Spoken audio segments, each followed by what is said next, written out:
नमस्कार दोस्तों। बच्चे कैसे हैं आप सभी लोग? ऑडियो वीडियो ऑल क्लियर आ रहा है? सब कुछ बढ़िया है? सब कुछ ठीक चल रहा है? कोई परेशानी नहीं है? सब कुछ दिख रहा है? सब कुछ सुनाई दे रहा है? जल्दी से मेरे को यस टाइप करके बताओ बच्चे चैट बॉक्स में। ठीक है, मैं बच्चे अभी 1 सेकंड में शुरू करता हूँ सेशन। जब तक आप सभी लोग अपने स्टैट्यूट खोल लो और स्टैट्यूट के अंदर आप सभी लोग अपना चैप्टर नंबर 17 को निकालो। और देखो, ये जो चैप्टर नंबर 17 है बच्चे, जिसको हमें आज पढ़ना है, we need to be very cautious about this, very cautious. क्यों? क्योंकि हम ये जो पढ़ रहे हैं ना, चार्ज का कॉन्सेप्ट, ये चार्ज का कॉन्सेप्ट बहुत इंपॉर्टेंट कॉन्सेप्ट है, बहुत ही मजेदार कॉन्सेप्ट है, पर इससे क्वेश्चन आता रहता है। और बच्चे, केवल क्वेश्चन की बात नहीं है, मतलब मैं जब भी आप लोगों को कुछ पढ़ाता हूं ना, it is not the only fact कि कौन सी चीज एग्जाम में आएगी तो मैं आपको उसको पढ़ा दूं। That is not the only thing that I consider to be important. मैं जब इंपॉर्टेंस की बात को जज करता हूं, I look at the point कि यार बच्चे की अंडरस्टैंडिंग क्रिएट होगी या नहीं इस चैप्टर को समझने से। And that is what I am going to do here. तो हमको क्या ध्यान रखना है बच्चे? हमको जब ये चार्ज को पढ़ना है, तो चार्ज के बारे में क्या प्रोविजंस है, no doubt we need to know that, कि हमें पता होना चाहिए कि क्या क्या प्रोविजंस हैं, क्या क्या चीजें हैं जिसको हमें अपने ध्यान में रखना है। But at the same time उसका लॉजिक, उसका पर्पस, उसका एजेंडा, एंड वेरी इंपॉर्टेंटली आज जो हम बात पढ़ेंगे उसकी यूनिक सिचुएशंस हमको पता होनी चाहिए। ठीक हो? ठीक है, तो बच्चे मैंने इस चैप्टर को इस तरीके से प्लान आउट किया है कि एक कॉम्प्रिहेंसिव मैनर में उस कॉन्सेप्ट के बारे में अंडरस्टैंडिंग क्रिएट होनी चाहिए, द कॉन्सेप्ट ऑफ चार्ज। ठीक है? क्योंकि ये जो चार्ज फ्रेमिंग है ना, it is a very very important step. ये जो स्टेप है ना, यही डिटरमाइन करता है एक ऐसी स्थिति को जहां पर हम किसी केस की कॉग्निजेंस से आगे बढ़कर उसको ले जाते हैं एक फॉर्मल ट्रायल की तरफ। सॉरी बच्चे। ठीक है, तो फॉर्मल ट्रायल की अगर मैं बात करूं, जिसका हम लंबे समय से इंतजार कर रहे हैं, कानूनी प्रक्रिया की बात करूं, तो this is the very first step. तो पहला ही कदम अगर हमको अच्छे से नहीं पता होगा तो हमारे आंसर की शुरुआत ही खराब हो जाएगी, या कल को किसी को बताएंगे हमारी जो अंडरस्टैंडिंग है वो शुरू में ही फॉल्टी लगने लगेगी। इसलिए इसको अच्छे से समझना है। तो हमने कल बच्चे जो सबसे पहला भाग है चार्जेस का, फॉर्म ऑफ चार्जेस, इसमें जो हमारे सेक्शन 211 से लेके 217 तक आते हैं उनको हमने कवर कर लिया था। ठीक है, तो जो फर्स्ट पार्ट है हमारे चार्ज के कॉन्सेप्ट का, that we have already completed, which is a very good thing. उम्मीद है आप सभी लोगों ने वो क्लास अटेंड की थी। अगर नहीं की थी तो उसको जाके जरूर देखना, और बन पड़े तो एक से ज्यादा बार देख लेना। ठीक है, आज हम पढ़ेंगे इसी कॉन्सेप्ट का दूसरा कंपोनेंट, और वो होगा joinder of charges. Joinder of charges, इसमें बच्चे हम पढ़ेंगे सेक्शन 218 से लेके 224 तक। इसके साथ हमारा ये जो चार्ज का कॉन्सेप्ट है वो खत्म हो जाएगा। वैसे इनिशियली आई वाज थिंकिंग कि आज की क्लास में मैं हम ना जो अगला चैप्टर है उसको भी शुरू कर दूं, but that would not be a good idea considering the fact कि ये जो जॉइंडर ऑफ चार्जेस है, इनफैक्ट ये जो एक्सप्रेशन है जॉइंडर, इसने काफी बच्चों को कंफ्यूज किया है। कंफ्यूज किया गया है, लिटरली डुबाया है।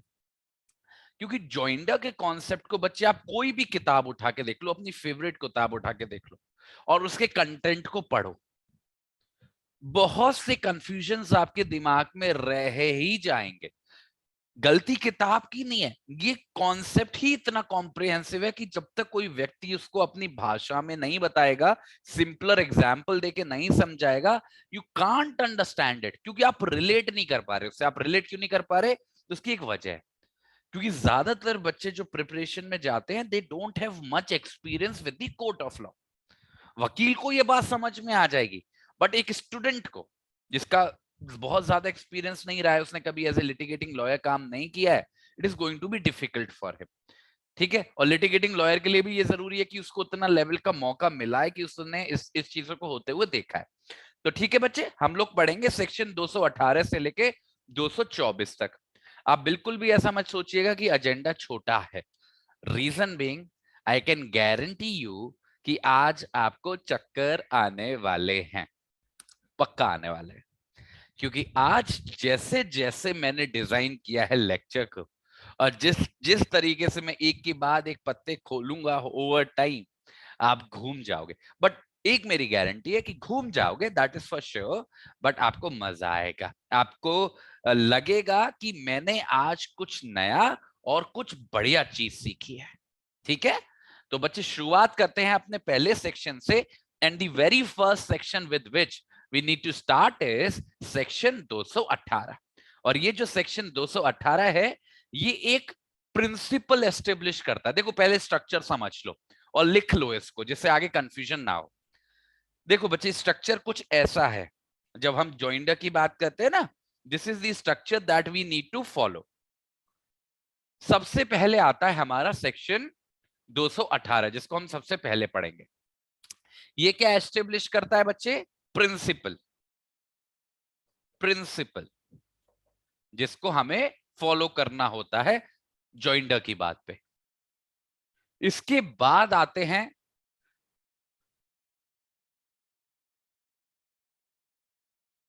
इसके 4 एक्सेप्शंस। 4 तो मैंने उसको वाटर डाउन करके बताया, एक्सेप्शंस तो 9-10 हैं, पर मोटे तौर पर इन 4 सेक्शंस में वो कवर्ड है। सेक्शन 219 ऐसे ही बना लेना बच्चे एग्जैक्टली, सेक्शन 220, सेक्शन 221 और सेक्शन 223। तो ये जो प्रिंसिपल जो मैं आपको 218 के अंदर बताऊंगा, उसके ये 4 एक्सेप्शनल सेक्शंस होंगे, जो इसी प्रिंसिपल को बताएंगे कि कब कब ये लागू नहीं होगा, when will it not apply. उसके बाद 2 क्लैरिफाइंग सेक्शंस हैं। क्लैरिफाइंग सेक्शन है वो है हमारे सेक्शन 222 और section 224। So this is how it goes. सबसे पहले बच्चे हम इसको पढ़ेंगे फर्स्ट नंबर पे। After that we will do this, after that this, after that this, after that this. 221 के बाद डायरेक्ट 223। आपको भी यही पैटर्न फॉलो करना है। एक बार जब हम चारों एक्सेप्शनल सिचुएशंस को कवर कर लेंगे, then will come to 222 and finally 224। So this is the structure that we are going to follow. और आपको भी यही करना है, वरना अच्छा खासा घूम जाओगे, कभी रिकवर कर ही नहीं पाओगे कंफ्यूजन से। ठीक है, इसलिए मैंने आपको शुरू में ही बता दिया है कि आपको बीच में ऐसा ना लगे कि सर ये कर क्या रहे हैं। ठीक है, चल आप शुरू करते हैं बच्चे अपने पहले सेक्शन से, प्रिंसिपल सेक्शन से, जो सबसे इंपॉर्टेंट सेक्शन होने वाला है हमारी आज की क्लास का। तो ये है बच्चे सेक्शन 218। ये बस सिंपल सी बात कहता है, बहुत सिंपल। देखो समझने वाला बंदा इसको 1 मिनट में समझ सकता है, और ना समझने वाला 2 घंटे में भी नहीं समझेगा। तो आप देख लो कि आप कौन सी कैटेगरी में गिर रहे हो। देखो, separate charges for distinct offences, separate charges for distinct offences. Separate charge का मतलब अलग अलग चार्ज, किसके लिए? अलग अलग अपराध के लिए, डिस्टिंक्ट ऑफेंसेस। चार्ज का मतलब आप समझ गए ना, कि जब भी हमें लगता है कि किसी व्यक्ति ने कोई फलाना अपराध किया है, तो उस फलाने अपराध का हम चार्ज लगाते हैं। और वो सब मैंने आपको बता दिया सेक्शन 211 में कि चार्ज में आपको क्या क्या लिखा होना चाहिए, क्या क्या रिक्वायरमेंट्स पूरी होनी चाहिए। और पर्पस भी आपको चार्ज का पता है कि पर्पस क्या है, कि हमें एक्यूज को बताना है कि भाई आपके खिलाफ क्या कार्रवाई चलने वाली है और आपको किस तरीके से अपना डिफेंस तैयार करना है। That is the purpose. तो हमारा सेक्शन 218 कह रहा है कि हर एक सेपरेट चार्ज होगा हर एक डिस्टिंक्ट ऑफेंस के लिए। तो यहां पे सबसे पहली बात तो आपको यह समझनी है बच्चे, जरूरी नहीं है ना किसी सिनेरियो में, किसी सर्कमस्टांस में जो व्यक्ति हमारा एक्यूज्ड है कि उसने एक ही अपराध किया हो। ऐसा कहीं लिखा तो है नहीं कि हर व्यक्ति एक ही अपराध करेगा। इनफैक्ट 99.99% केसेस में आप किसी भी चार्जशीट को उठा के देख लो, एफआईआर को उठा के देख लो, कंप्लेंट को उठा के देख लो, विल फाइंड कि किसी भी पर्टिकुलर पर्सन ने, जिस पे भी एक्यूजेशन लग रहा है, उसने 2 या 3 या 4 या 5 तक सेक्शंस उस पे लागू हो रहे होते हैं। 4-5 तक उसने अपराध करे होते हैं, जरूरी नहीं है, बट एक से ज्यादा होना बहुत कॉमन बात है कि भाई उसने जो भी कुछ किया है वो दो या दो से ज्यादा सेक्शंस को, प्रोविजंस को सेटिस्फाई कर रहा है आईपीसी के। ठीक है, जैसे चोरी करते करते किसी को चोट पहुंचा दी, जैसे रेप करते करते किसी का मर्डर कर दिया। These are all the examples. ठीक है, जैसे क्रिमिनल ब्रीच ऑफ ट्रस्ट करते करते मिस अप्रोप्रिएट कर ली प्रॉपर्टी, चीटिंग करते करते फ्रॉड कर दिया, है ना। तो ये सारे एग्जांपल्स हैं। तो ऐसी सिचुएशन के बारे में सेक्शन 218 बात करता है कि हर एक डिस्टिंक्ट ऑफेंस के लिए सेपरेट चार्ज होगा। पर इतना ही नहीं बच्चे, ये अधूरी हेडिंग है, ये हेडिंग पूरी नहीं है। क्यों नहीं है? देखो, हमारा सेक्शन 218 सही मायनों में कहता है कि हर एक जो डिस्टिंक्ट ऑफेंस है जिसके बारे में किसी भी व्यक्ति पर, ध्यान से देखना, किसी भी व्यक्ति पर आरोप लग रहा है, मतलब वो व्यक्ति एक्यूज्ड है उस डिस्टिंक्ट ऑफेंस का, तो वो हर एक डिस्टिंक्ट ऑफेंस के बारे में उसके ऊपर सेपरेट चार्ज, जिस पे सर्कल कर रहा हूं बच्चे उसको नोट्स में लिखना है, सेपरेट चार्ज लगना जरूरी है।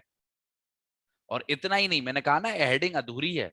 हेडिंग इसलिए अधूरी है क्योंकि ये भी बात जरूरी है कि हर एक ये जो सेपरेट चार्ज लगेगा हर एक डिस्टिंक्ट ऑफेंस के लिए, हर एक वो सेपरेट चार्ज के बारे में एक अलग ट्रायल चलाया जाएगा, अलग कार्यवाही चलाई जाएगी। तो कहने का मतलब एक ऑफेंस इक्वल टू एक चार्ज इक्वल टू एक ट्रायल। एक अपराध का एक चार्ज एक ट्रायल, अगर एक से ज्यादा अपराध है तो उसका दूसरा चार्ज दूसरा ट्रायल।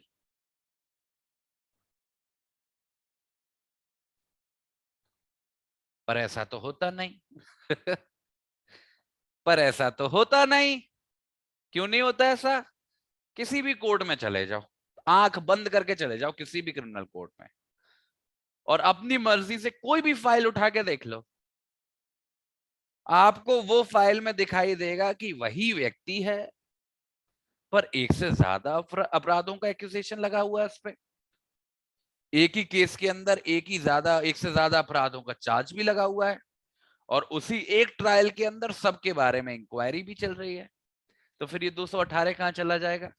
वो हम पढ़ेंगे आगे की एक्सेप्शनल सिचुएशंस में कि ऐसा कब कब हो सकता है। पहले प्रिंसिपल को समझ लो। प्रिंसिपल ये है कि भाई एक चार्ज का एक अपराध का एक चार्ज बनता है। रिलेशन समझना, one offence is equal to one charge. Offence का मतलब है, मानो मर्डर है, तो चार्ज का मतलब क्या है? सेक्शन 302। और इसी में और आगे क्या जुड़ जाता है? One offence equal to one charge equal to one trial. अब 302 का ट्रायल कौन चलाता है भाई? Court of session. तो ट्रायल कौन चलाएगा? Court of session. केस चलेगा। तो एक अपराध, एक चार्ज और एक ट्रायल, ये नियम है 218 के हिसाब से, जैसा हमको प्रतीत होता है। नहीं, ये नियम नहीं है। नियम क्या है? नियम है नॉट वन ऑफेंस, नियम है डिस्टिंक्ट ऑफेंस। इस शब्द को समझिएगा, डिस्टिंक्ट ऑफेंस। डिस्टिंक्ट का मतलब होता है, अंग्रेजी भाषा का शब्द है, इसका मतलब होता है अलग, या फिर इसको ऐसे भी समझ सकते हो, डिफरेंट। अलग ऑफेंस, अलग अपराध के लिए अलग चार्ज और अलग ट्रायल, ये है नियम। कहने का मतलब क्या है? कंफ्यूज हो रहे हो गए आप? पर सुनो मैं क्या कह रहा हूं, बहुत ध्यान से सुनो। कहने का मतलब ये है, कानून ये नहीं है कि अगर किसी व्यक्ति पे एक से ज्यादा सेक्शंस का एक्यूजेशन लगा है, एक से ज्यादा अपराधों का एक्यूजेशन लगा है, तो उस पे एक से ज्यादा चार्ज लगेंगे,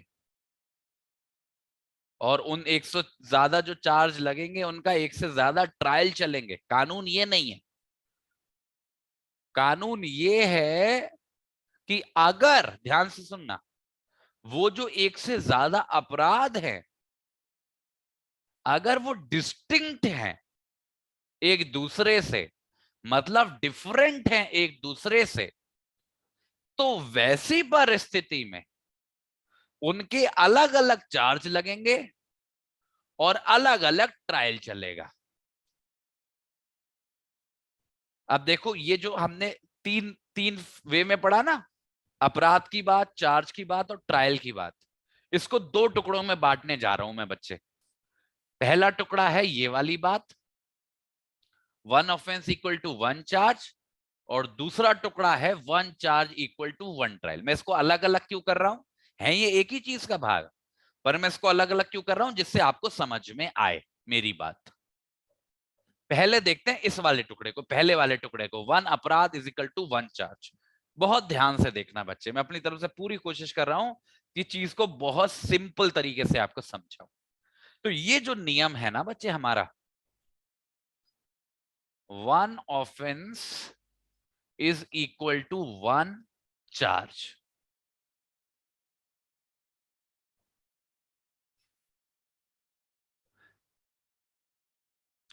1 offence is equal to 1 charge, ये जो हमारा पहला नियम है, ये हमारा कहां से निकल के आ रहा है, यहां से।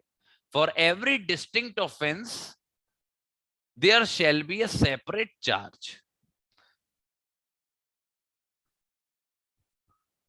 तो अगर कोई केस है जिसमें किसी व्यक्ति पे एक्यूजेशन लगा है, मानो ये व्यक्ति है, इस पे आरोप लगा है कि इसने एक ही अपराध किया है, मानो मर्डर का इस पे एक्यूजेशन लगा, एक ही इन्वॉल्व है और कोई इन्वॉल्व नहीं है, ना ही उस पे ग्रीवियस हर्ट का है, ना ही रॉबरी है, ना ही थेफ्ट है, ना ही रेप है, कोई भी और एक्यूजेशन नहीं है, ऐसा होगा नहीं कभी, पर मानो ऐसा ही है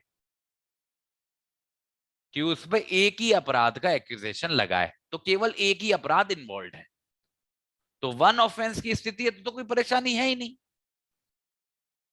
तो उस पे उसी अपराध के बारे में चार्ज लग जाएगा। जैसे 1 ऑफेंस जो उसने किया है, मतलब जिसका एक्यूजेशन है उसके ऊपर, वो मर्डर है, तो उस पर चार्ज लग जाएगा सेक्शन 302 के अंदर। पर बच्चे परेशानी कब आएगी, जब 1 ऑफेंस ना होकर 2 और मोर ऑफेंसेस इन्वॉल्व होंगे, 2, 3, 4, 5, 10, 50। तो अगर ऐसी सिचुएशन आएगी जब किसी व्यक्ति पे जो एक्यूजेशन लग रहा है वो किसी एक अपराध का नहीं, एक से ज्यादा अपराधों का है, जैसे मर्डर, रेप, थेफ्ट, किडनैपिंग, तो ऐसी परिस्थिति में दो सिचुएशंस आ सकती हैं, दो सिचुएशंस अराइज हो सकती हैं जब एक से ज्यादा अपराध इन्वॉल्व है। और वो जो दो सिचुएशंस हैं वो इस बात पर निर्भर करती हैं, बिल्कुल यही ग्राफ बनाना, यही स्ट्रक्चर बनाना, आपके नोट्स मैंने खुद प्रिपेयर करे हैं, तो आप ध्यान से देखना, उसको पढ़ना, समझने की कोशिश करना, और यहां पे भी समझो।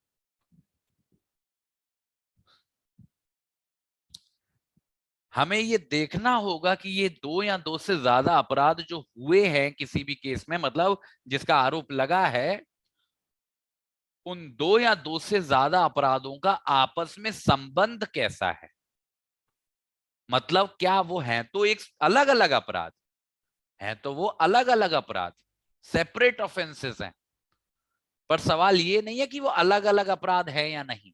जैसे अलग अलग है ये बात बिल्कुल ठीक है कि 302 है, 376 and so on and so fourth, ये बात बिल्कुल सही है कि वो अलग अलग अपराध हैं, पर बात ये महत्वपूर्ण है कि ये जो अलग अलग अपराध हैं ये एक दूसरे से डिस्टिंक्ट हैं या नहीं, डिस्टिंक्ट हैं या नहीं। अगर ये जो अपराध हैं एक से ज्यादा, जिनका एक्विजिशन लग रहा है किसी भी व्यक्ति पे, अगर वो डिस्टिंक्ट है, एक दूसरे से अलग अलग है, जैसे मर्डर, रेप, थेफ्ट, किडनैपिंग, तो ऐसी स्थिति में वो जो हर एक अलग अपराध है उसके बारे में अलग चार्ज फ्रेम होगा। तो अगर वो 2 और मोर ऑफेंसेस जो हैं वो आपस में एक दूसरे से अलग हैं, जैसे यही एग्जांपल ले लो, अगर ऐसी परिस्थिति हो कि किसी व्यक्ति पे ये चार चीजों का आरोप लगा है, तो ये चारों ही चीजें एक दूसरे से अलग हैं। मर्डर करना रेप करने से बहुत अलग है, थेफ्ट करना किडनैपिंग करने से बहुत अलग है। By their very nature they are different. उनकी रिक्वायरमेंट्स अलग है, उनका कॉन्टेक्स्ट अलग है, उनका पनिशमेंट अलग है। तो ऐसी सर्कमस्टांस में उस हर एक डिस्टिंक्ट ऑफेंस के लिए एक सेपरेट चार्ज बनाना होगा। तो सेपरेट चार्ज बनेगा भाई मर्डर का, भले ही व्यक्ति वही है, व्यक्ति वही है, इस बात में भी कंफ्यूज मत हो जाना। ऐसा नहीं है कि 50 व्यक्ति हैं कि सबका अलग अलग चार्ज बन रहा है। अलग अलग व्यक्तियों का तो चार्ज अलग बनता ही है, उसमें कंफ्यूजन नहीं है। हर एक एक्यूज का अलग चार्ज होता है मोस्ट लाइकली। पर यहां पे हम एक ही व्यक्ति के खिलाफ लगे लगे अलग आरोपों की बात करें, अलग अलग आरोपों की बात कर रहे हैं। तो अगर वो जो आरोप हैं एक दूसरे से डिस्टिंक्ट हैं, तो हर आरोप के बारे में सेपरेट चार्ज बनेगा। मर्डर का अलग बनेगा, रेप का अलग बनेगा, थेफ्ट का अलग बनेगा, किडनैपिंग का अलग बनेगा। पर वहीं अगर वो जो आरोप हैं एक से ज्यादा हैं, तो वो आरोप एक से ज्यादा अलग अलग सेक्शंस के अंदर हैं, पर वो जो आरोप हैं वो डिस्टिंक्ट नहीं है, सेम नेचर के हैं। सेम नेचर का मतलब एक ही जैसे हैं, जैसे उनका नेचर सेम है, उनका कॉन्टेक्स्ट सेम है, उनका बैकग्राउंड सेम है, उनकी रिक्वायरमेंट सेम है, उनका पनिशमेंट सेम है। जरूरी नहीं है कि सारी रिक्वायरमेंट सेटिस्फाई हो, इनमें से अगर कुछ भी हो रही है तो किसी अपराध को सेम नेचर का मान सकते हैं। तो अगर ऐसा है, भले ही सेक्शन 6 से ज्यादा इन्वॉल्व है, पर जो नेचर है उनका वो सिमिलर है, तो ऐसी सिचुएशन में सेपरेट चार्ज क्रिएट करने की जरूरत नहीं है। एक ही चार्ज के अंदर उन सारे अपराधों की इंक्लूजन हो सकती है। जैसे मानो ये जो व्यक्ति है इस पे आरोप इन अपराधों का नहीं लगा, मर्डर, थेफ्ट, किडनैपिंग, रेप का नहीं लगा, मानो इस पे आरोप लगा होता मर्डर का और अटेम्प्ट टू मर्डर का,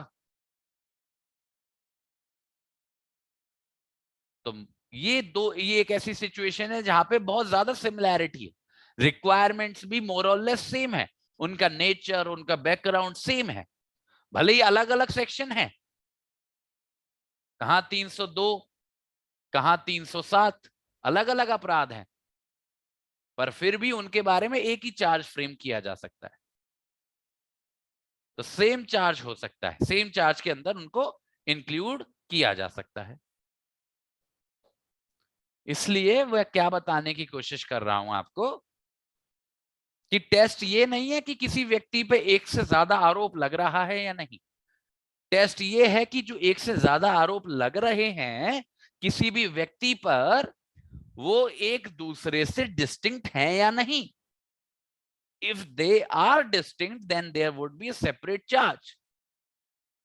If they are not, then it is not necessary. तो ये जो है ये एसेंस है हमारे इस सेक्शन 218 के इतने भाग का, इतने भाग का, पहले टुकड़े का। अब आते हैं दूसरे टुकड़े पर, चार्ज और ट्रायल के रिलेशन पे। ट्रायल का मतलब होता है बच्चे केस, ठीक है। तो ये वाला पहला भाग हमने पढ़ लिया, अब ये वाला दूसरा भाग पढ़ते हैं। दूसरा भाग कहता है कि हर एक चार्ज के बारे में अलग ट्रायल होगा।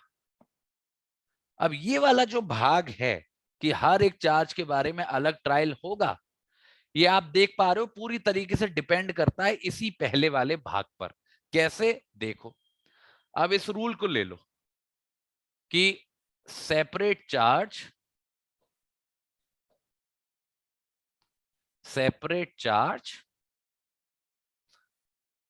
Equal to separate trial.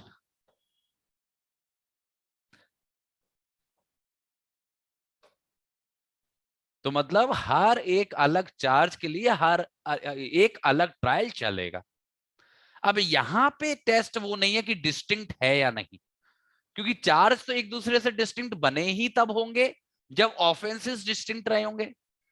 तो कहने का मतलब मैं क्या कहने की कोशिश कर रहा हूं कि किसी भी केस में सेपरेट चार्ज है या नहीं, ये किस बात पे निर्भर करते हैं कि उस केस में पहली बात तो ये कि एक से ज्यादा ऑफेंसेस इन्वॉल्व थे या नहीं, और दूसरी बात ये कि वो एक से ज्यादा ऑफेंसेस एक दूसरे से डिस्टिंक्ट थे या नहीं। अगर इन दोनों सवालों का आंसर यस है कि एक से ज्यादा ऑफेंसेस भी इन्वॉल्व थे और वो एक दूसरे से डिस्टिंक्ट भी थे, तो ऑब्वियस सी बात है वहां पे सेपरेट चार्ज लगा होगा। जैसे मैंने पहला वाला एग्जांपल दिया था, मर्डर, रेप, किडनैपिंग, थेफ्ट, तो अलग अलग चार्ज बना होगा। तो हर उस अलग चार्ज के बारे में एक सेपरेट ट्रायल चलेगा। तो अगर किसी भी केस के अंदर किसी व्यक्ति के खिलाफ अलग अलग चार्ज लगाया जा रहा है, तो हर चार्ज के बारे में सेपरेट ट्रायल चलेगा। कहने का मतलब हमारे एग्जाम्पल के हिसाब से लें तो मर्डर का केस अलग चलेगा, अलग, बिल्कुल अलग। हो सकता है उसी कोर्ट में हो या दूसरे कोर्ट में, पर अलग चलेगा। थेफ्ट का अलग चलेगा, रेप का अलग चलेगा, किडनैपिंग का अलग चलेगा। तो दिस इज द रूल कि ऐसा होगा। ठीक है, तो यहीं से हमारी वो बात निकल के आती है कि कैसे रिलेशनशिप जाता है। डिस्टिंक्ट ऑफेंसेस ये सबसे पहले नंबर पे आते हैं। इसकी वजह से क्या होता है, what is the consequence? Separate charges. इसकी वजह से क्या होता है कॉन्सिक्वेंस? Separate trial. तो ये एक दूसरे के कॉन्सिक्वेंसेस हैं। डिस्टिंक्ट ऑफेंस होने की वजह से सेपरेट चार्जेस फॉर्म करने पड़ते हैं, सेपरेट चार्जेस फॉर्म होने की वजह से सेपरेट ट्रायल चलाना पड़ता है। So this is the relationship, और rather this is the principle about which section 218 is talking herein।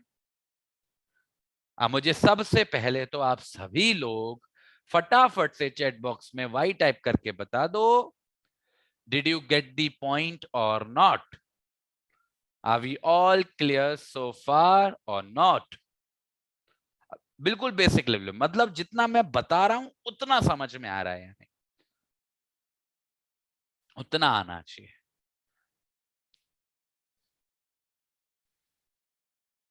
ठीक है, अब आओ दूसरे लेवल पे कि ये प्रिंसिपल तो हमने पढ़ लिया, हमें समझ में भी आ गया कि ठीक है भाई, आप जो कह रहे हो आपकी बात मैं समझता हूं, मैं स्वीकार करता हूं कि distinct offence is separate charge is separate trial.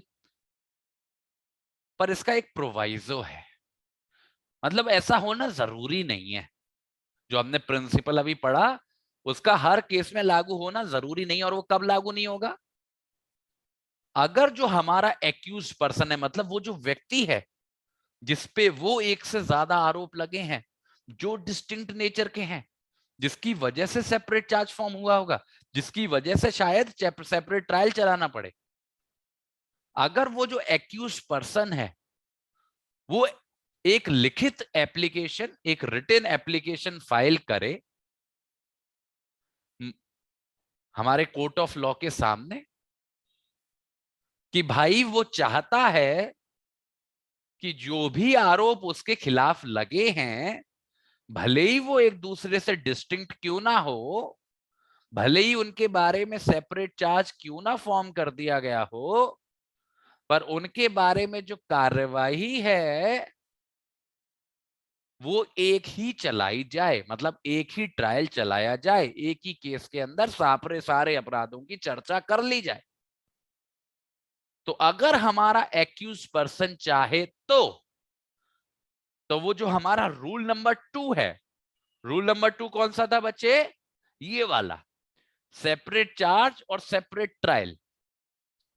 इस रूल नंबर 2 को लागू करने से मना कर सकता है। रूल नंबर 1 के बारे में वो ऐसा नहीं कर सकता, ये फिक्स्ड है कि अगर 2 या 2 से ज्यादा ऑफेंस इन्वॉल्व है और वो डिस्टिंक्ट है तो सेपरेट चार्ज फॉर्म होगा ही होगा, चार्ज आपको अलग लगाना ही पड़ेगा, और इसके बारे में ना ही कोर्ट ना ही एक्यूज कुछ कर सकता है। तो हमारा ये जो प्रिंसिपल है, इसका जो पहला भाग है जो डिस्टिंक्ट ऑफेंस और सेपरेट चार्ज के बारे में है, वो मैंडेटरी है। No one can touch it or change it. It is the second part जो कहता है कि हर एक सेपरेट चार्ज में सेपरेट ट्रायल होगा, उसमें थोड़ी सी हमको रियायत दी गई है और एक्यूज को ये लिबर्टी दी गई है जहां पर वो कोर्ट के सामने एप्लीकेशन फाइल करके ये बोल सकता है, कोर्ट से रिक्वेस्ट कर सकता है कि भाई भले ही उसके खिलाफ डिस्टिंक्ट ऑफेंसेस होने की वजह से सेपरेट चार्ज फ्रेम कर दिए गए हैं, पर वो नहीं चाहता कि हर एक चार्ज के बारे में एक नया केस चलाया जाए, अलग केस चलाया जाए। वो चाहता है कि सबको एक ही केस में सम्मिलित करके कार्रवाई चलाई जाए। तो अगर एक्यूज ऐसी एप्लीकेशन फाइल करता है तो कोर्ट उसको स्वीकार कर सकती है। इतना ही नहीं, अगर कोर्ट को खुद से ऐसा लगता है, मजिस्ट्रेट साहब को खुद से ऐसा लगे कि भाई ऐसा कर लेते हैं कि भले ही सेपरेट चार्ज फ्रेम करे गए हैं पर सेपरेट ट्रायल ना चलाकर एक ही ट्रायल चला लेते हैं, तो वो खुद से भी ऐसा कर सकते हैं। मतलब जरूरी नहीं है कि जब एक्यूज एप्लीकेशन फाइल करेगा तभी ऐसा होगा। तो एक्यूज की एप्लीकेशन के भी बेसिस पे ऐसा हो सकता है और मजिस्ट्रेट सुओ मोटो भी ऐसा कर सकता है। पर दोनों ही जगह, चाहे एप्लीकेशन पर एक्शन ले रहे हो मजिस्ट्रेट साहब, चाहे खुद से ले रहे हो, दोनों जगह वो बस एक बात का ध्यान रखेंगे कि कहीं इन डिस्टिंक्ट ऑफेंसेस के बारे में जिनकी वजह से सेपरेट चार्जेस फॉर्म किए गए हैं, कहीं इनके बारे में एक ही ट्रायल चलाने की वजह से वो जो एक्यूज्ड है उसके साथ प्रेजुडिस तो नहीं हो जाएगा, कहीं उसका नुकसान तो नहीं हो जाएगा।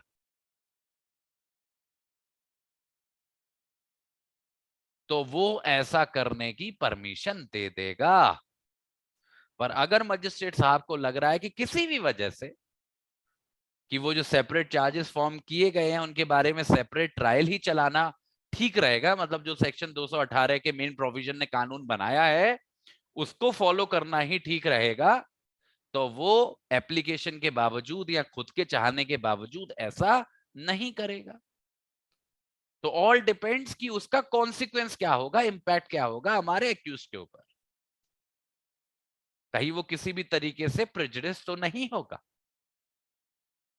ठीक है, अब इसके पीछे अलग अलग रीजन हो सकते हैं बच्चे। इतनी सारी अलग अलग कार्रवाइयों को एक ही ट्रायल में चलाने का रीजन क्या है? इसका लॉजिक है मल्टीप्लिसिटी को रोकना। मल्टीप्लिसिटी को रोकना मतलब अगर एक ही एक्यूज के खिलाफ अलग अलग कोर्टों में अलग अलग चार्ज के बेसिस पे केस चलेंगे तो उस एक्यूज के लिए भी कितना मुश्किल हो जाएगा कि हर दूसरे केस की अलग दिन तारीख पड़ रही होगी, वो आधा जिंदगी तो उसकी कोर्ट में ही गुजर जाएगी। कोर्ट के लिए भी कितना नुकसानदायक होगा कि जहां वो एक केस में उस काम को सुलटा सकता है वो 4 केसों का भार झेल रहा है। और एक और परेशानी है, अगर वो सारे अपराध एक ही ट्रांजैक्शन के तहत हुए हैं, मतलब एक साथ हुए हैं, तो हर एक कोर्ट जो अलग ट्रायल चला रहा है उसको भी परेशानी होगी क्योंकि उसको इंफॉर्मेशन पूरी नहीं मिल पाएगी।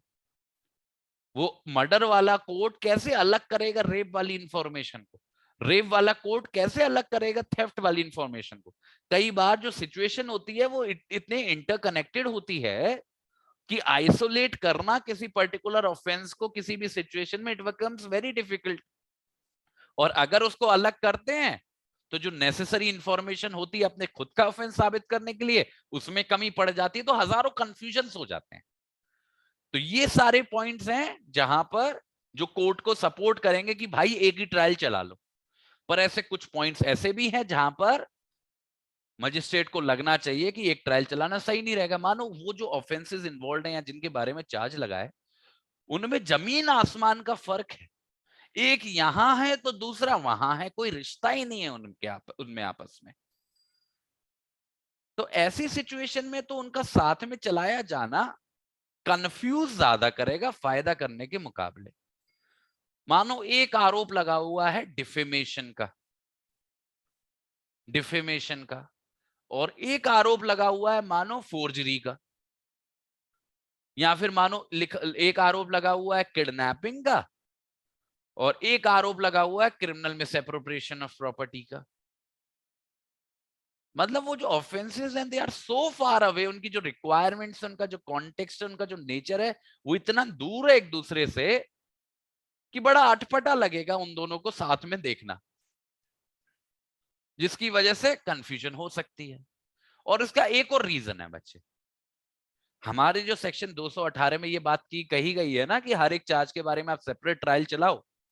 There is one more logic to it, and that logic is कि अगर एक ही जज बैठ के एक से ज्यादा अपराधों के बारे में चार्ज की सुनवाई करेगा तो वो प्रेजुडिस हो जाता है उस पर्टिकुलर व्यक्ति के खिलाफ।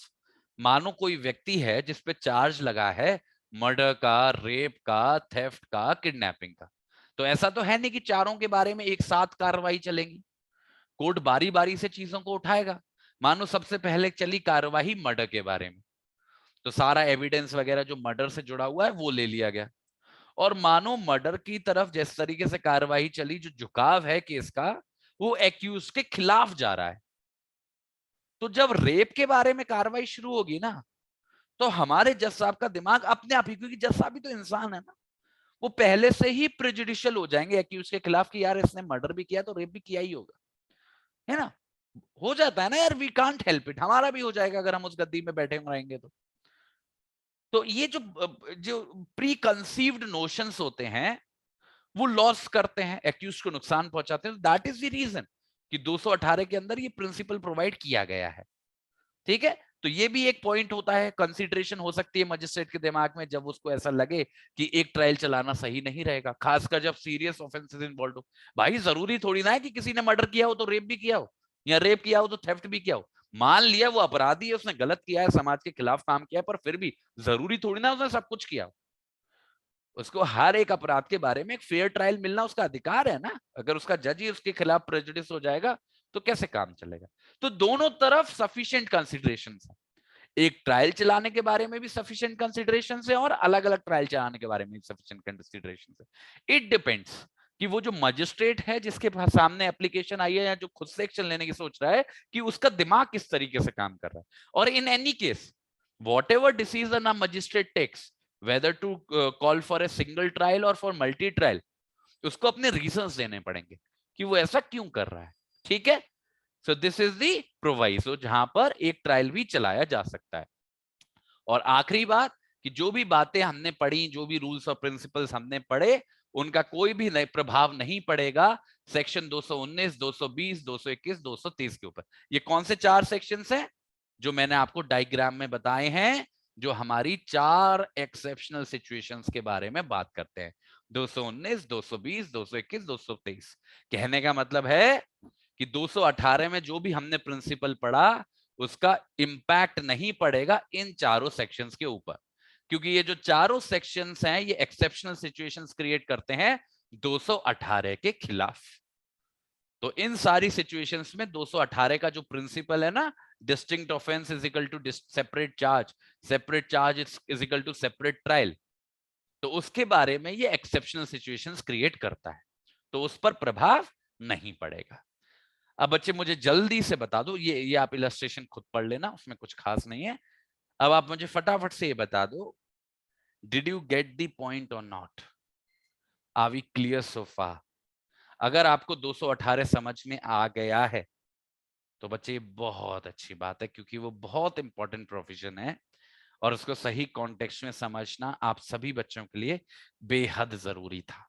ठीक है, अगर नहीं समझ में आया है किसी भी वजह से तो बच्चा से कि जैसे ही क्लास खत्म हो जाए, जैसे ही वीडियो अपलोड हो जाए, उसको जरूर देखना, दोबारा देखना, बार बार देखना, जब तक समझ में ना आए, और तब तक आगे मत बढ़ना जब तक 218 ना समझ में आए, क्योंकि पूरी कहानी ये जो आगे मैं करने वाला हूं, जो भी कहानी चार्ज के अंदर बची हुई है, all of it depends on section 280। तो उसको तो क्लियर करना ही है बच्चे। Now come to the next section, and the next section is section 290, जो हमारी पहली एक्सेप्शनल सिचुएशन प्रोवाइड करता है, जहां पर सेक्शन 218 का जो प्रिंसिपल है वो लागू नहीं होगा। ये क्या कहता है कि 3 अपराध, 3 ऑफेंसेस जो एक ही तरह के हैं, सेम काइंड के हैं, जो एक ही साल के अंदर हो रहे हैं, उनके बारे में एक ही चार्ज लगाया जा सकता है। तो आपको रिक्वायरमेंट्स देखो टाइटल में ही पूरी हो गई। 3 अपराध का होना, एक जैसा होना, एक साल के भीतर होना। अगर ये तीनों रिक्वायरमेंट सेटिस्फाई हो जाएंगी किसी भी केस के अंदर, तो उसका मतलब क्या है कि उनके बारे में एक साथ चार्ज लगाया जा सकेगा। तो वो जो रूल है, distinct offences equal to separate charge equal to separate trial, वो फीका पड़ जाएगा। तो देखो क्या कह रहे हैं, जब भी कोई बच्चे एक बात का ध्यान रखना आप सभी लोग, चाहे 218 जो मैंने अभी आपको पढ़ाया, 219, 220, 221, ये जो चारों सेक्शन है 18, 19, 20, 21, ये चारों sections, they all talk of single person, एक व्यक्ति इन्वॉल्व है, अपराधी एक है। केवल सेक्शन 223 एक इकलौता ऐसा सेक्शन है जो एक से ज्यादा अपराधी होने की परिस्थिति के बारे में बात करता है। तो कभी भी ऐसे कंफ्यूज मत हो जाना कि एक से ज्यादा अपराधी इन्वॉल्व हैं और उनके खिलाफ अलग अलग चार्ज हो रहा है या उनके खिलाफ अलग अलग ट्रायल चल रहा है। इन सारी सिचुएशंस में 18 के अंदर, 19 के अंदर, 20 के अंदर, 21 के अंदर, there is only one person जिसके खिलाफ एक से ज्यादा आरोप है। That is the context. ठीक है, तो हमारा क्या कह रहा है बच्चे 219 की जहां पर कोई भी व्यक्ति, एक व्यक्ति जिसके पे जो एक्यूजेशन लगा है वो एक से ज्यादा अपराधों का लगा है, पर वो जो एक से ज्यादा अपराध हैं वो एक ही जैसे हैं, सेम काइंड के हैं। और वो जो एक से ज्यादा अपराध हैं जो एक ही जैसे हैं वो 12 महीनों की अवधि के अंदर अंदर हुए हैं। 12 महीनों की अवधि के अंदर हुए हुए हैं, पहले अपराध से लेके आखिरी अपराध तक, चाहे वो सारे अपराध एक ही व्यक्ति के खिलाफ रहे हो या ना रहे हो। तो ऐसी स्थिति में ये जो व्यक्ति है इस पे जो चार्ज लगाया जा सकता है या फिर इसका जो ट्रायल है, वो जो ट्रायल है वो एक ही हो सकता है उन सारे अपराधों के लिए जिनका नंबर 3 से ज्यादा नहीं होना चाहिए। मैं समझ रहा हूं दिमाग घूम गया होगा, थोड़ा कंफ्यूजन भी हो रहा होगा, पर बड़ा सिंपल सा सेक्शन है, बस इसमें आपको रिक्वायरमेंट्स को समझना है। तो जो हमारा एक्सेप्शन नंबर 1 सिचुएशन है, एक्सेप्शन नंबर 1 जो है, जो हमारा सेक्शन 219 लेके आता है, इसकी कुछ रिक्वायरमेंट्स हैं। पहला रिक्वायरमेंट क्या है, जो वन एक्यूज है, एक ही एक्यूज व्यक्ति है, उसने जो ऑफेंसेस किए हैं वो एक से ज्यादा किए हैं, 2 और मोर ऑफेंसेस उसने किए हैं, मतलब किए क्या, उस पर एक्यूजेशन लगा हुआ है। तीसरा, ये जो 2 या 2 से ज्यादा ऑफेंसेस हैं वो सेम काइंड के हैं, सेम काइंड के हैं। और ये जो 2 या 2 से ज्यादा ऑफेंसेस उसने किए हैं, ये 12 महीने की अवधि के ड्यूरेशन के अंदर किए हैं, 12 मंथ्स के विद इन किए हैं, with in 12 months of one another किए हैं।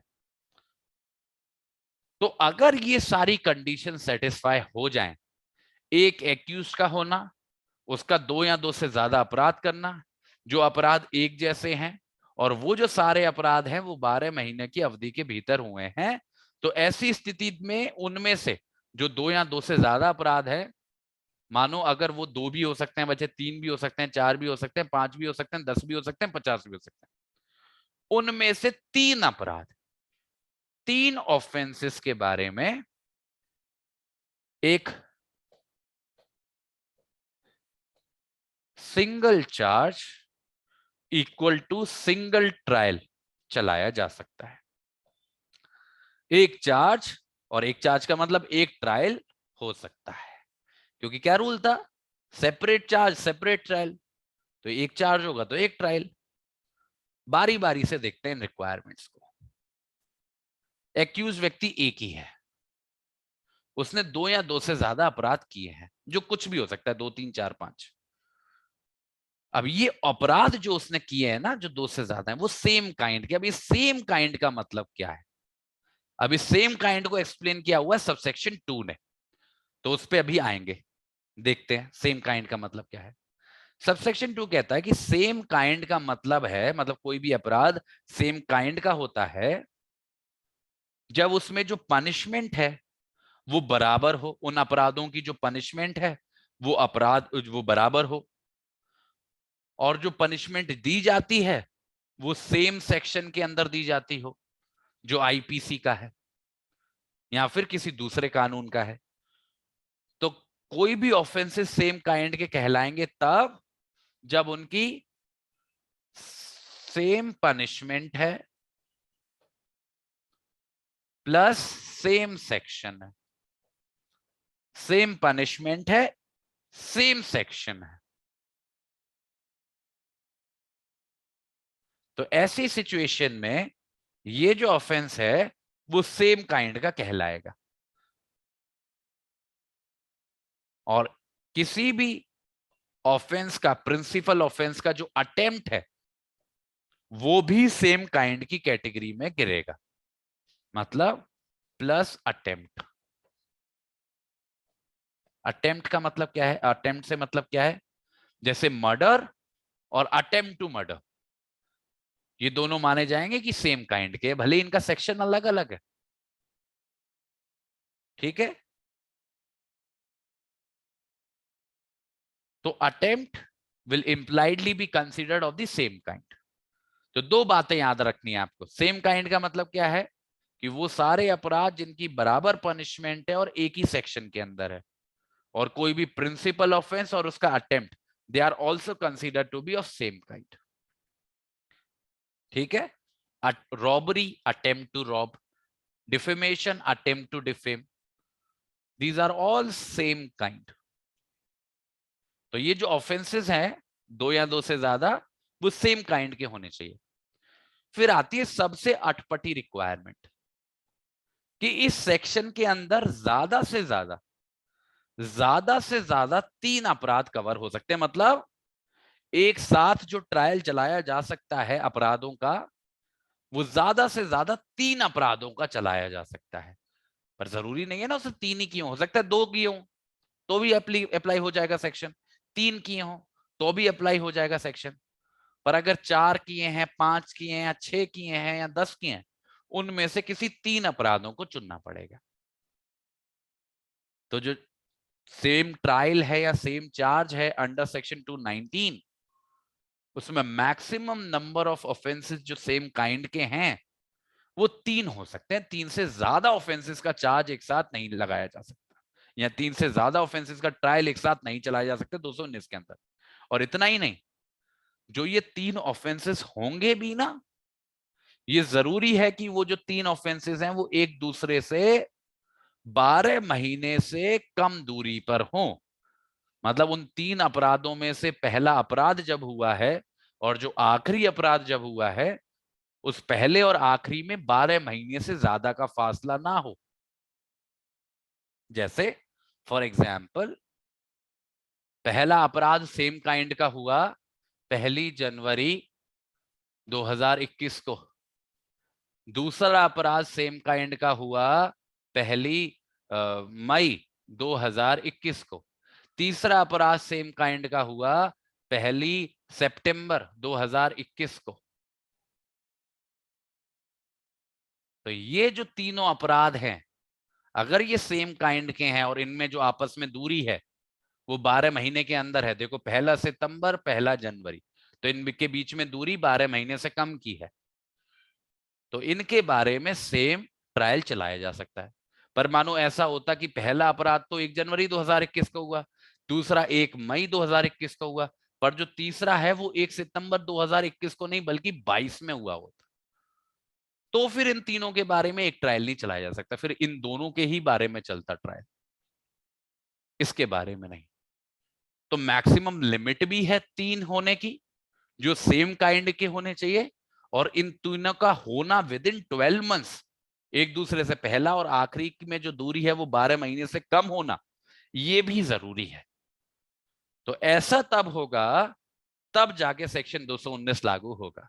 और 219 लागू होने का मतलब क्या है? ये जो सेम पनिशमेंट्स हैं, ये जो सेम काइंड के ऑफेंसेस हैं, इनके बारे में एक सिंगल चार्ज क्रिएट किया जाएगा और उसके बारे में सिंगल ट्रायल चलेगा।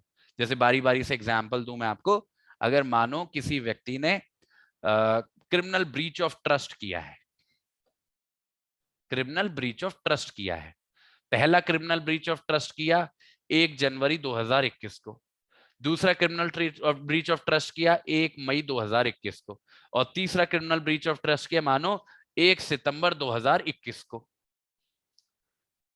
तो है भले ही एक ही सेक्शन के अंदर, पर हैं तो ये अलग अलग अपराध, चाहे वो एक ही व्यक्ति के खिलाफ हो चाहे अलग अलग व्यक्ति के खिलाफ हो। मानो 1 जनवरी 2021 को जो क्रिमिनल ब्रीच ऑफ ट्रस्ट किया वो 10,000 रुपए के बारे में था, जो 1 मई को किया वो किसी गोल्ड ज्वेलरी के बारे में था, या जो 1 सितंबर को किया मानो वो किसी इमूवेबल प्रॉपर्टी के बारे में था या किसी और थर्ड चीज के बारे में था। तो सारे एक दूसरे से अलग अपराध है, पर वो सेम नेचर के हैं क्योंकि एक ही सेक्शन है क्रिमिनल ब्रीच ऑफ ट्रस्ट का। या फिर ऐसा होता कि 1 जनवरी को क्रिमिनल ब्रीच ऑफ ट्रस्ट किया, 1 मई को भी क्रिमिनल ब्रीच ऑफ ट्रस्ट किया, पर 1 सितंबर को क्रिमिनल ब्रीच ऑफ ट्रस्ट करने का अटेम्प्ट किया, तो अटेम्प्ट इज ऑल्सो इंक्लूडेड, तो वो भी सेम काइंड का ही कंसीडर किया जाता है, तो that scenario is also covered. तो इनके सबके बारे में, इन सारी सिचुएशंस के बारे में एक ही चार्ज फ्रेम किया जाएगा। उस चार्ज में लिखा जाएगा कि फलाने फलाने व्यक्ति ने फलानी फलानी तारीख को क्रिमिनल ब्रीच ऑफ ट्रस्ट किया, फिर फलानी फलानी तारीख को किया, फिर फलानी फलानी तारीख को अटेम्प्ट किया। और उस पूरे चार्ज के बारे में, क्योंकि वो एक ही चार्ज है, तो एक ही ट्रायल चलेगा। तो बच्चे, ये जो अपराध हैं वो भले ही सेम काइंड के हैं, पर ऐसा जरूरी नहीं है कि वो सारे अपराध एक ही व्यक्ति के खिलाफ रहे हों। ऐसा हो सकता है कि जो 1 जनवरी 2021 का क्रिमिनल ब्रीच ऑफ ट्रस्ट था वो ए व्यक्ति के खिलाफ था, जो 1 मई का था वो बी व्यक्ति के खिलाफ था, जो 1 सितंबर का था वो तीसरे व्यक्ति के खिलाफ था। और कोई जरूरी नहीं है वो जो ए बी सी है वो एक दूसरे को जानते भी हो या ना जानते हो, कोई फर्क नहीं पड़ता। दी ओनली रिक्वायरमेंट इज कि वो जो ऑफेंसेस हैं वो सेम काइंड के होने चाहिए, मैक्सिमम नंबर 3 होने चाहिए, और 3 से ज्यादा है तो 3 को ही गिनेंगे, और उनको जो होना चाहिए वो 12 महीने के भीतर होना चाहिए एक दूसरे से। We are only concerned with these 3 requirements, and once these 3 requirements are satisfied, section 219 applies and there can be a single charge resulting into a single trial. Simple. इसमें एक और सिचुएशन बताई गई है बच्चे, स्पेसिफिकली सेक्शन 379 की, जिसमें बोला गया है कि कोई भी ऑफेंस जो है जो पनिशेबल है सेक्शन 379 के अंदर, उसको सेम काइंड का माना जाता है सेक्शन 380 के साथ। तो सेक्शन 379 का ऑफेंस और सेक्शन 380 का offence, they are considered to be of same nature. तो इस बात को समझने के लिए जल्दी से आप अपना आईपीसी निकालो बच्चे, आईपीसी का स्टैट्यूट खोलो, मैं आपको दिखाता हूं।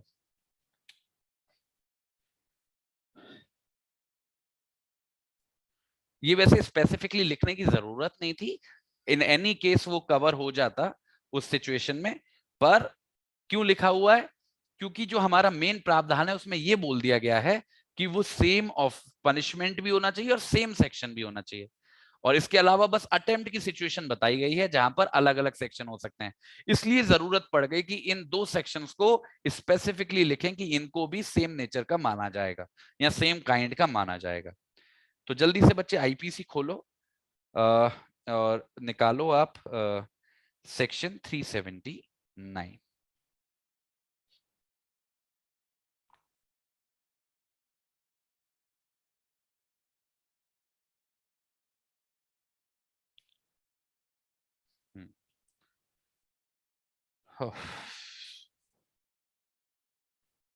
आज इतना बारिश हो रहा है बाहर, नो इलेक्ट्रिसिटी नथिंग, और इतना ह्यूमिड हो गया है।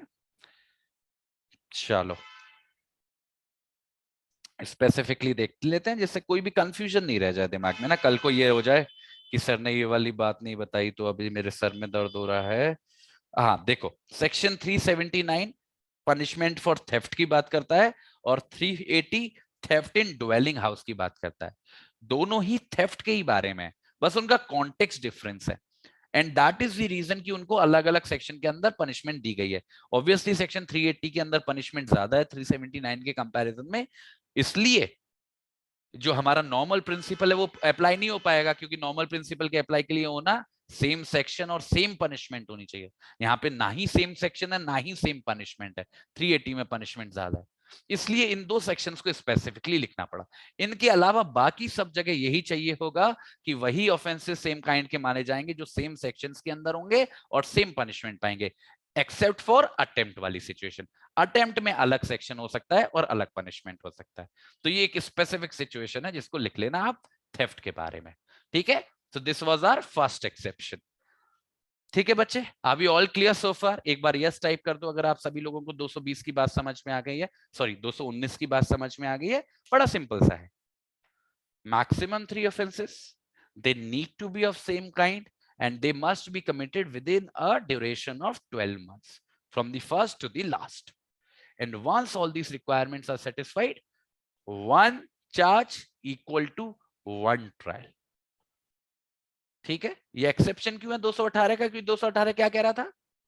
There has to be a separate trial for separate charge and there has to be a separate charge for separate offense.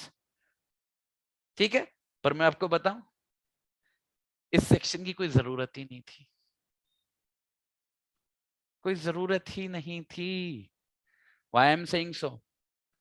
अरे भाई, जब सेक्शन 218 कह रहा है कि सेपरेट चार्ज फ्रेम करना तभी जरूरी होगा जब ऑफेंसेस डिस्टिंक्ट होंगे, और जब आप खुद लिख ले रहे हो 2019 सेक्शन 219 के अंदर कि ऑफेंसेस सेम काइंड के हैं, तो अगर वो सेम काइंड के ही हैं तो सेक्शन 218 के अंदर उनका सेपरेट चार्ज क्रिएट करना जरूरी नहीं था। और क्योंकि सेपरेट चार्ज करना जरूरी नहीं था तो सेपरेट ट्रायल चलाना भी जरूरी नहीं था। तो ये सिचुएशन इंप्लाइडली कवर्ड थी 218 के अंदर, पर फॉर वॉट एवर रीजन इसको स्पेसिफिकली एक सेपरेट सेक्शन बनाया गया। मुझे लगता है वो जो 3 सेक्शन वाला रूल्स है और उसको एस्टेब्लिश करने के लिए बनाया गया है। पर ये जो सेम टाइप ऑफ केसेस वाली बात है ना, ये बिल्कुल भी एक्सेप्शन का रोल प्ले नहीं करती, क्योंकि सेक्शन 218 में जो सेपरेट चार्ज फ्रेम करने की बात है, that only applies in a situation where, always remember this, where distinct offences are involved, where distinct offenses are involved. Okay, are you all clear? बच्चे यस टाइप करेंगे फटाफट से अगर ये आखिरी बात भी आपको समझ में आई है तो। थोड़ा सा मैं कभी कभी डिटेल में भी चला जाता हूँ बच्चे, at the risk of your understanding, but कोशिश करा करो अगर कोई चीज ना समझ में आया करे तो संडे को मेरे से पूछा भी करो, मैं भी अप्रिशिएट करूंगा उस बात को। ठीक है, तो बच्चे एक काम करते हैं, अभी लेते हैं एक ब्रेक जिससे आप इसको कंजर्व करो, नॉलेज को 218 को 219 को कंजर्व करो। इन द नेक्स्ट क्लास उम्मीद है बच्चे, देखो लाइट नहीं आ रही है और काफी टाइम हो चुका है कि इलेक्ट्रिसिटी कट ऑफ हो रखा है, बारिश हो रही है बाहर लगातार, तो आई डोंट नो कि वाईफाई सही से काम करता रहेगा या नहीं। आप अपने एप्लीकेशन की नोटिफिकेशन जरूर चेक करते रहना, अगर सब कुछ ठीक रहा तो क्लासेस होगी एज शेड्यूल्ड 9 बजे। अगर बाई चांस इलेक्ट्रिसिटी नहीं आई या फिर वाईफाई में कुछ दिक्कत हो गया बिकॉज बारिश बहुत तेज हो रही है बाहर, तो मैं इस क्लास को, अगली जो क्लासेस को रिकॉर्ड करके आपके एप्लीकेशन पे डलवा दूंगा, पर अपनी तरफ से प्रिज्यूम मत करना, डू वेट फॉर 9 PM। तब तक अगर कोई नोटिफिकेशन नहीं आता है कैंसिलेशन का, दैट मीन्स क्लास है 9 बजे, दैट मीन्स लाइट आ गई है। ठीक है, चलो I will see you at 9 hopefully, bye bye.